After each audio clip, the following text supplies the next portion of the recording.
Hello दोस्तों, welcome to एक study classes channel.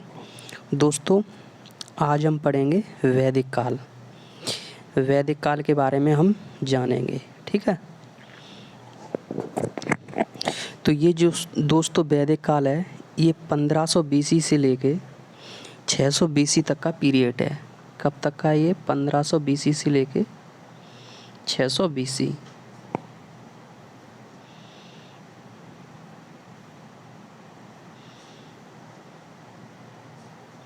ये दोस्तों 1500 BC से लेके 600 BC तक का ये क्या है? पीरियड है, ठीक है। तो दोस्तों, सबसे पहले हम वैदिक भारत के बारे में जानते हैं। सामाजिक और संस्कृति एवं साहित्य के बारे में हम जानते हैं।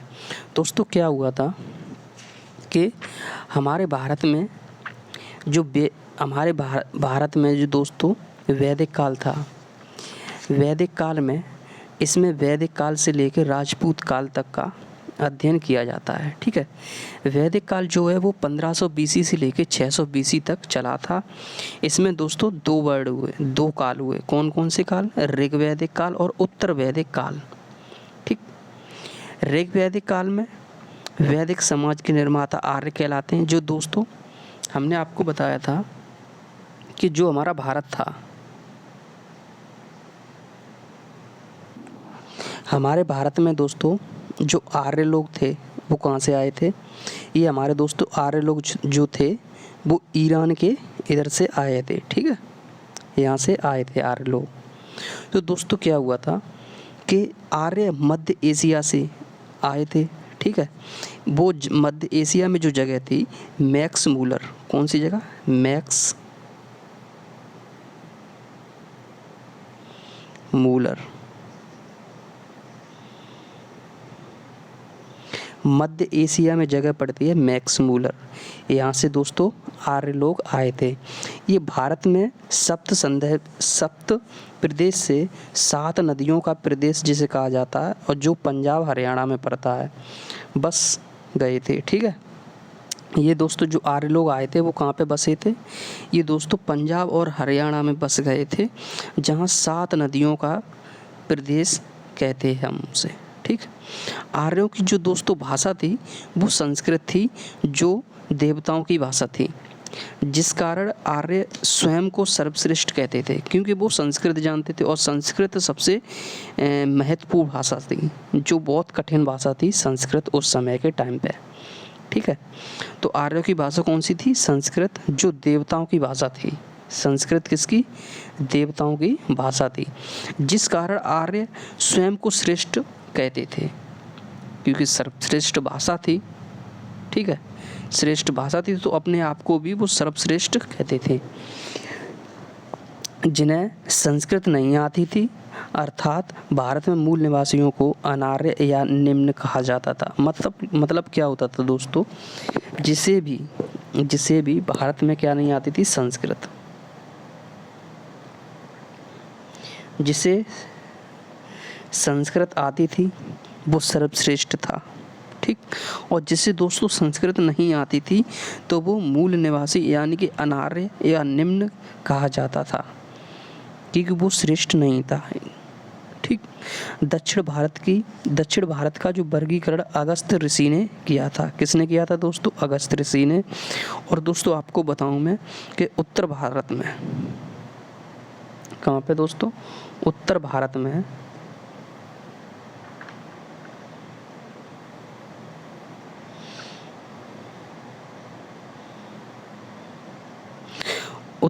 में दोस्तों आर्यीकरण राजा विदेह ने पुरोहित पंडित गौतम राहुगढ़ ने किया, ठीक है। किंतु यह गंगा नदी को पार करके पटना नहीं पहुंच पाए, जिस कारण जो अथर्व वेद में पाटलिपुत्र को अछूतों की भूमि कही गई है, और वहाँ यहाँ के गंगा जल को पवित्र नहीं माना गया।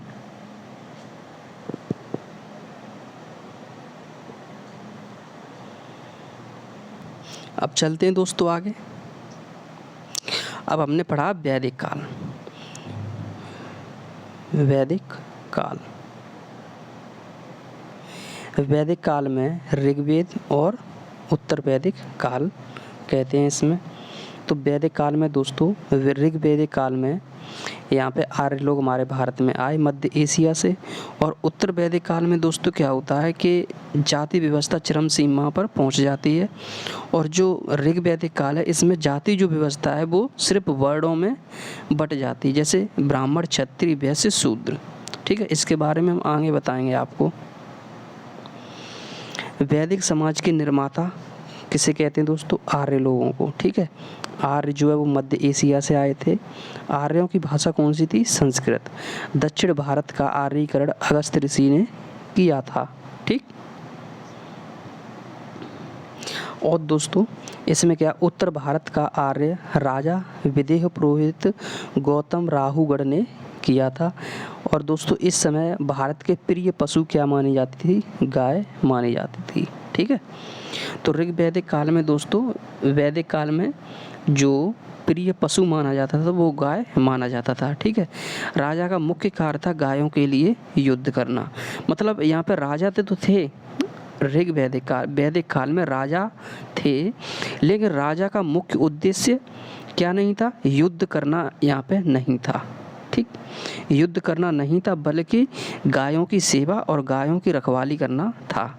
अगर कोई भी आसपास का या कोई भी दूसरे गांव या कहीं से भी कोई आ जाता था तो राजा उसकी पूरे गांव में अपने अपने क्षेत्र में उसकी देखभाल करता था, उसे राजा कहा जाता था, क्योंकि धन संपत्ति इतनी नहीं थी उस समय। समझ रहे हो? ठीक है, तो इस समय दोस्तों सबसे प्रिय पशु थी, क्या थी? गाय। सबसे प्रिय पशु क्या थी दोस्तों? इसमें गाय थी, जो समृद्धि का संकेत थी। किसका? समृद्धि का संकेत थी। और दोस्तों गाय की हत्या करने वाले पर मृत्यु दंड दिया जाता, मतलब कोई भी गाय की हत्या कर देता था तो उसे दोस्तों मृत्यु दंड दिया जाता था। किसके द्वारा? राजा के द्वारा। राजा का मुख्य कार्य गाय के लिए युद्ध करना था। और उस समय दोस्तों अर्थव्यवस्था का मुख्य आधार कृषि था। अर्थव्यवस्था का मुख्य आधार दोस्तों क्या था? कृषि था। वैदिक समाज ग्रामीण सभ्यता थी। ऋग्वैदिक के 7 मंडल में दोस्तों 10 राज युद्ध की चर्चा है। किसकी चर्चा है? ऋग्वैदिक काल में दोस्तों 10 मंडल में, कौन से 10वें मंडल में किसकी चर्चा है? 10 राज युद्ध की चर्चा है। किसकी? 10 राज, 10 राज युद्ध की चर्चा है। ठीक है, तो वैदिक समाज ग्रामीण सभ्यता थी। ठीक, सॉरी दोस्तों, यहाँ पे 10 की जगह आपको 7 करना है।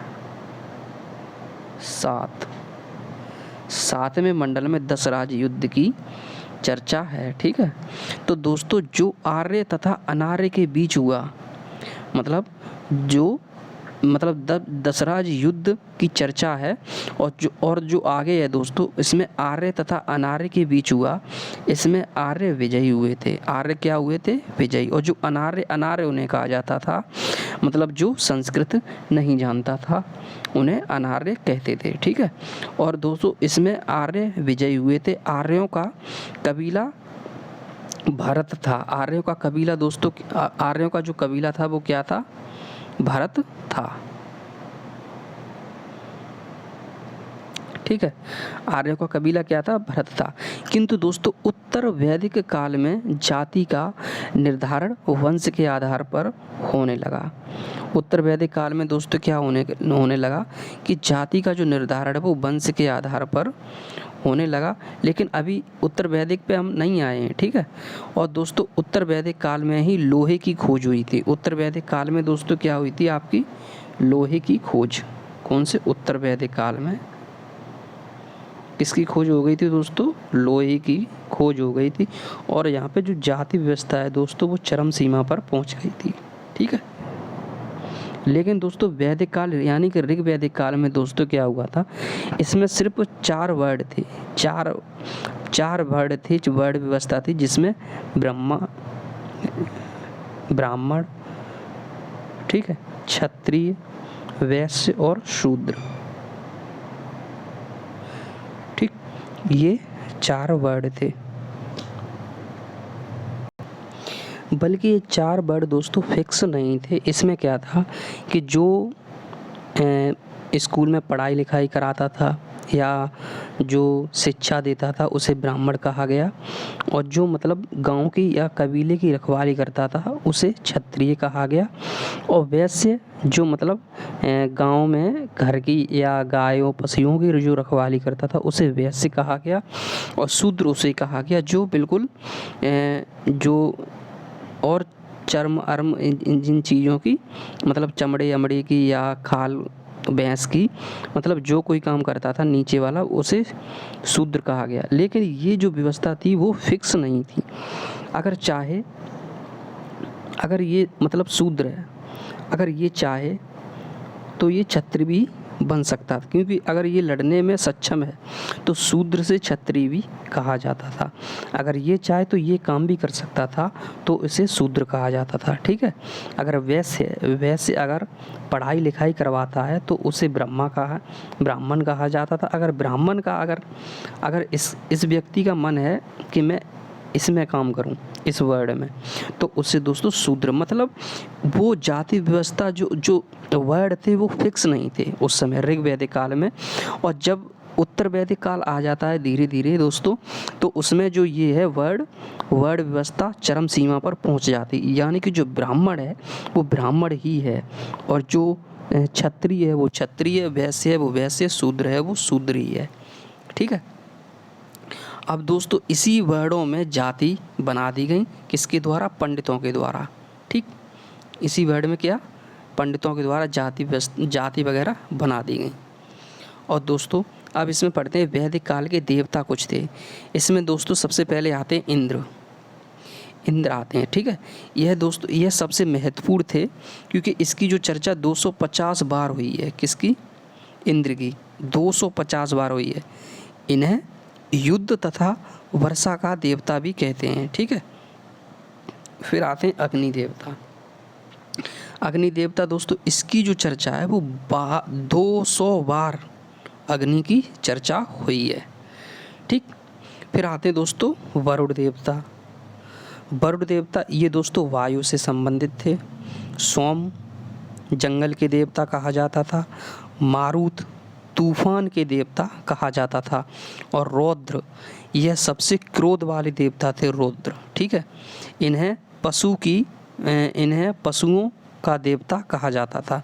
ध्यान रखें ये उत्तर वैदिक काल में देवताओं को ये माना जा रहा है, लेकिन जो वैदिक पीरियड था ऋग वैदिक में उन्हें देवता मतलब उन्हें देवता पहले नहीं कहते थे वैदिक काल में, लेकिन ये है उत्तर वैदिक काल के देवता। ठीक है।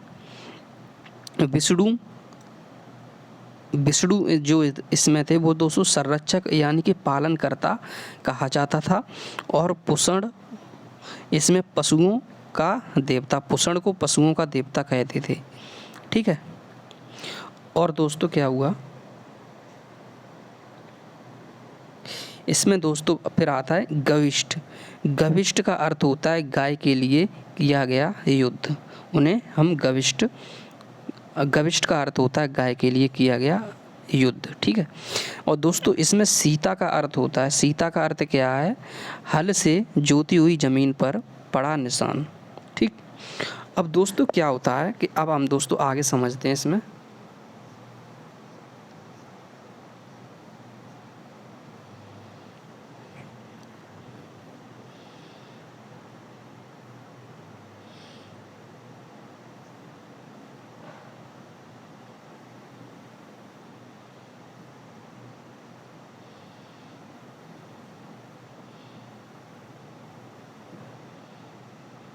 अब दोस्तों इसमें क्या होता है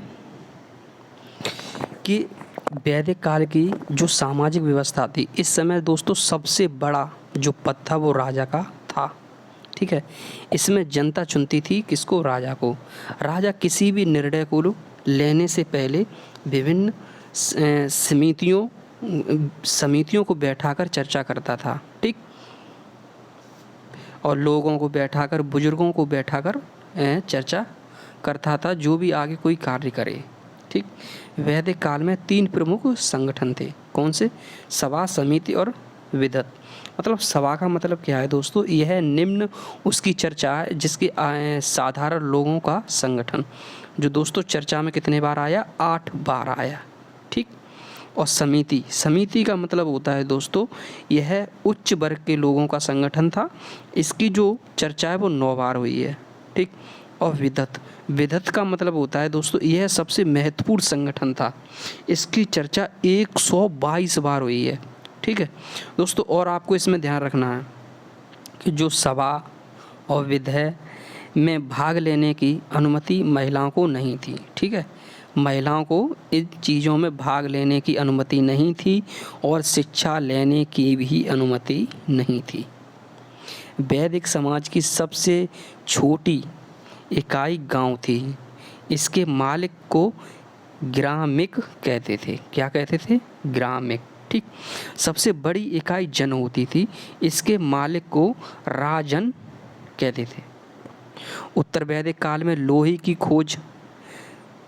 की खोज हो जाने के कारण दोस्तों कृषि तथा अर्थव्यवस्था में तेजी से परिवर्तन होने लगा। क्योंकि उत्तर वैदिक काल में दोस्तों क्या हुआ? लोहे की खोज हुई कि नहीं हुई? तो दोस्तों इस समाज में धीरे धीरे जो ग्रामीण था वो सभ्यता से नगरीय सभ्यता में परिवर्तित होने लगा। जन का आकार बढ़ाकर जनपद बना, ठीक है। और यह जनपद जो है दोस्तों आगे चल के महाजनपद के रूप में होने लगा। मतलब एग्रीकल्चर हमने शुरुआत कर दी धीरे धीरे, एग्रीकल्चर शुरुआत कर दी तो हम लोग सक्षम धीरे धीरे हुए। अब दोस्तों पहले हम खाने के लिए ही मतलब परिश्रम करते थे, ठीक है। 2-4 कुंटल कर लिए तो अपना साल भर का हो जाता था।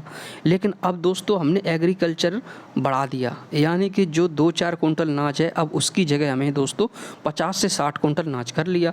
अब ये दोस्तों साल भर के लिए तो रख नहीं सकते, साल भर के लिए तो इतना अनाज का क्या करेंगे। तो दोस्तों इसके लिए हमने व्यापार करना शुरू किया, ठीक है। व्यापार करना शुरू किया, यानी कि दूसरे देशों में जो व्यापारी तो हड़प्पा सभ्यता, यानी कि हड़प्पा सभ्यता थे, मेसोपोटामिया सभ्यता से ही लोग आते थे, ठीक है।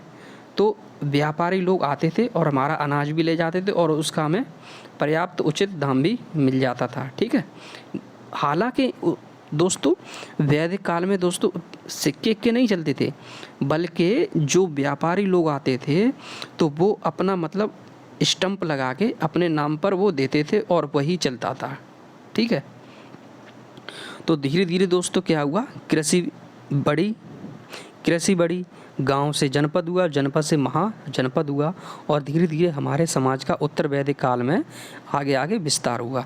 तो महाजनपद का जो काल है वो सिंधु सभ्यता के बाद दूसरी नगरीय सभ्यता थी और भारत में कुल 16 महाजनपद हुए। कितने दोस्तों? 16 महाजनपद, जिसकी चर्चा बौद्ध ग्रंथ के निकाय में है, ठीक है। जो 16 महाजनपद है दोस्तों, सबसे समृद्धि और तथा सबसे शक्तिशाली महाजनपद कौन सा था? मगध सबसे शक्तिशाली जनपद था, जो आगे चल के इन जनपदों पर अधिकार कर लिया। आगे चलकर दोस्तों और जनपदों पर इसने अधिकार कर लिया। और वैदिक काल में टैक्स को बलि कहते थे। टैक्स को दोस्तों वैदिक काल में हम क्या कहते थे? बलि। जबकि देवताओं को खुश रखने के लिए दोस्तों पशु बलि दी जाती थी। पशु बलि हमारे उत्तर वैदिक काल में स्टार्ट हो गई थी, यानी कि देवताओं को खुश रखने के लिए पशु बलि की प्रथा चली, ठीक है। इस समय दोस्तों क्या हुआ कि घड़ा, मनका और मृत भांड 4 प्रकार के होते थे। और धूसर मृत भांड कौन से 4 होते थे? धूसर मृत भांड, काला मृत भांड, लाल मृत भांड और मिश्रित मृत भांड। दोस्तों सर्वाधिक प्रचलन धूमर मृत भांड है दोस्तों। इस पर चित्रित बने हुए थे, ठीक है, जिसके कारण इसे चित्रित घूमर मृत भांड भी कहते थे, ठीक है। चलो दोस्तों इसके बारे में तो बाद में बताएंगे, लेकिन अब हम देखते हैं थोड़ा वेद के बारे में। मतलब जो वेद थे, वेद का शाब्दिक अर्थ था दोस्तों क्या? ज्ञान।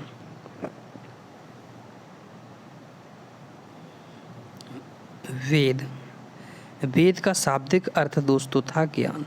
ठीक है, तो दोस्तों इसमें वेदों की जो रचना है वो ईश्वर ने की है। वेदों की रचना, वेदों की रचना किसने की है? ईश्वर ने की है। अतः वेद को दोस्तों क्या? अपौरुषीय कहा जाता था। ठीक है, और गुप्त काल में दोस्तों देवयान जो दोस्तों थे, कौन से? गुप्त काल में कृष्ण देवयान। ठीक है, कृष्ण देवयान जो व्यास ने वेदों का संकलन किया था। प्रारंभ में दोस्तों वेदों की जो संख्या थी वो 3 थी। कौन कौन से थे? ऋग्वेद, सामवेद और यजुर्वेद। अतः वेद का जो त्रयी है, वेद का जो त्रयी है, वेदों को दोस्तों क्या कहा जाता है? त्रयी। अथर्व वेद के बाद शामिल किया गया, इसमें सबसे वेद त्रयी में नहीं रखते थे दोस्तों। जो ऋग्वेदिक है, ऋग्वेद में दोस्तों शाब्दिक अर्थ मंत्रों की दोस्तों, ऋग्वेदिक में दोस्तों क्या है कि मंत्रों और ऋचाओं का संग्रह होता है। इसमें 10 मंडल, और दोस्तों इसमें मंडल कितने हैं? 10। ऋग्वेद में 10 मंडल, और सूक्त कितने हैं? 1028 सूक्त हैं। और दोस्तों इसमें रचनाएं हैं 10,580 इसमें रचनाएं हैं दोस्तों। और दोस्तों रचनाओं की अधिकता के कारण ही ऋग्वेद इसे कहते थे। यह सबसे प्राचीन वेद था और सबसे बड़ा वेद था। इसमें गायत्री मंत्र की चर्चा की है, और जो सूर्य भगवान को समर्पित है। पहली बार शूद्र का प्रयोग ऋग्वेद में ही दोस्तों हुआ है, और ऋग्वेद का दूसरा तथा 7वां मंडल पुराना है। ठीक है, क्योंकि इसका संकलन जो दोस्तों है वो बाद में हुआ। 9वें मंडल में सोम देवता की चर्चा है, और ऋग्वेद 9वें मंडल में किसकी चर्चा है दोस्तों? सोम देवता की। और ऋग्वेद के ज्ञानी को होत्र कहा जाता था। ठीक है, और इसमें दोस्तों 10 राज युद्ध की भी चर्चा है। अब दोस्तों इसके बाद हम पढ़ेंगे बाद में, और बाद में दोस्तों हम स्टार्ट करेंगे इसके बाद आपका जैनिज़्म एंड बुद्धिज़्म। ठीक है, ये स्टार्ट हम करेंगे अब।